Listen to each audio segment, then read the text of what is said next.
আমাদের বাসায় এই নাস্তাটা এতটাই পছন্দ করে যে বাচ্চা থেকে বড় সবাই বরাবরই খেতে চায় আর প্রায়ই আমাকে বানিয়ে দিতে বলে। সত্যি বলতে যখনই দ্রুত কিছু সুস্বাদু নাস্তা বানাতে চাই তখনই এই রেসিপিটাই আমার প্রথম পছন্দ। চলুন তাহলে আপনাদের সাথে শেয়ার করা যাক।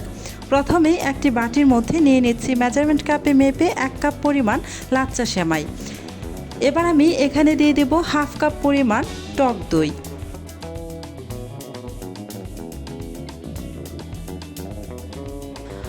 আরও লাগবে এখানে হাফ কাপ পরিমাণ চাউলের গুঁড়া।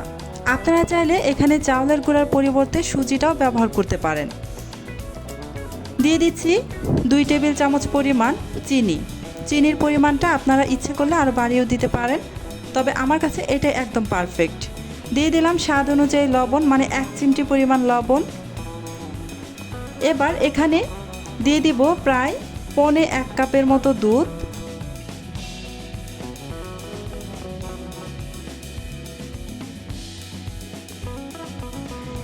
এবার হাতের সাহায্যে বেশ ভালোভাবে সমস্ত কিছু একসাথে মেখে নিতে হবে। লাচ্চা সেমাইটা এমনিতেও খুবই মুচমুচে হয়, তাই এভাবে খুব ভালোভাবে কচলে মেখে নিতে হবে যাতে করে লাচ্চা সেমাইটা একটু নরম হয়ে যায়। আর এই লাচ্চা সেমাইটা মাখানোর সময় একটু দুধের পরিমাণটা বাড়িয়ে দিতে হবে, কেননা লাচ্চা সেমাইটা একটু ভিজিয়ে রাখার কিছুক্ষণ পর দেখবেন যে দুধটা একদম চুষে নেবে, তাই একটু দুধের পরিমাণটা বাড়িয়ে দিবেন। এই যে খুব ভালোভাবে আমার মাখানো হয়ে গিয়েছে, এবার আমি হাতটাকে ধুয়ে নিব। এর ঘনত্বটা প্রথমে এভাবে রাখবেন, পরবর্তীতে এটা আরও একটু টাইট হয়ে যাবে, তখন আরও কিছুটা দুধ মিশিয়ে তারপর বানিয়ে নিতে হবে। এবার ঢাকনা দিয়ে ঢেকে প্রায় 3 মিনিটের মতো রেস্টে রেখে দিয়েছি। 3 মিনিট পর আমি ঢাকনাটা উঠিয়ে নিলাম। এই যে দেখুন 3 মিনিট পর এই যে কতটা টাইট হয়ে গিয়েছে।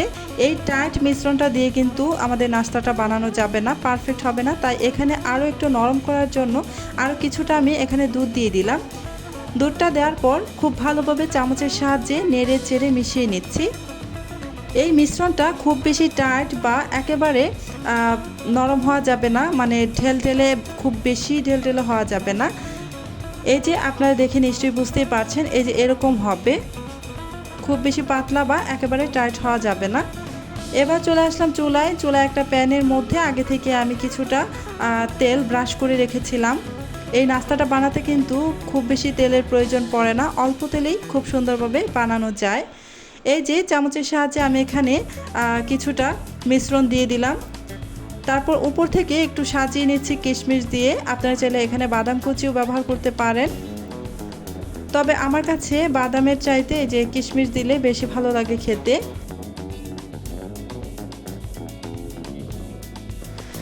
আপনারা চাইলে এই কিশমিশগুলো মিশ্রণের সাথে একসাথে দিয়ে তারপর ভালোভাবে মিশিয়ে তারপর বানাতে পারেন, এভাবে সাজানোর কোনো দরকার পড়বে না। তবে আমি একটু সৌন্দর্যের জন্য এভাবে একটু সাজিয়ে নিয়েছি। ঢাকনা দিয়ে ঢেকে প্রায় 2 মিনিটের মতো আমি অপেক্ষা করে আবারও ঢাকনাটা খুলে এই যে উল্টে দিচ্ছি। চুলার আঁচ একদমই লো আঁচে রেখে আমি এই নাস্তাগুলোকে ভেজে নেব। আপনারা যদি আরও দ্রুত করে বানাতে চান তাহলে কিন্তু চুলার আঁচ মিডিয়ামে রেখে বানাতে পারেন ঢাকনা দিয়ে ঢেকে। সেক্ষেত্রে কিছুক্ষণ পর পরই উল্টে দিতে হবে, নইলে কিন্তু খুব দ্রুত পুড়ে যেতে পারে। এক পাশ আমি 2 মিনিট করে রেখে উল্টে পাল্টে যে ভেজে নিয়েছি, খুব সুন্দর একটা কালার চলে আসছে। এর থেকে আর বেশি কালার করব না, সেমভাবে আমি বাকি সবগুলো বানিয়ে নিব। খুব অল্প সময় আর সহজ উপকরণে তৈরি হয়ে গেল দারুণ স্বাদের এই নাস্তাটা। বাইরে হালকা ক্রিসপি আর ভেতরে নরম হয়, খেতে সত্যিই খুবই ভালো লাগে। আমাদের বাসায় এই নাস্তাটা বানালে বাচ্চা থেকে বড় সবাই খুব খুশি হয়ে যায়, তাই সুযোগ পেলেই আমাকে আবার বানিয়ে দিতে বলে। আপনারাও একদিন সময় করে বাড়িতে বানিয়ে দেখবেন, আশা করি আপনাদেরও খুব ভালো লাগবে। যদি আজকের এই রেসিপিটা ভালো লাগে তাহলে ভিডিওটিতে একটা লাইক দিয়ে দিন, আর আপনার মতামত কমেন্টে জানাতে পারেন। এমন সহজ ও মজার রান্নার রেসিপি পেতে আমার চ্যানেলের সাথেই থাকুন। সবাই ভালো থাকবেন। আল্লাহ হাফেজ।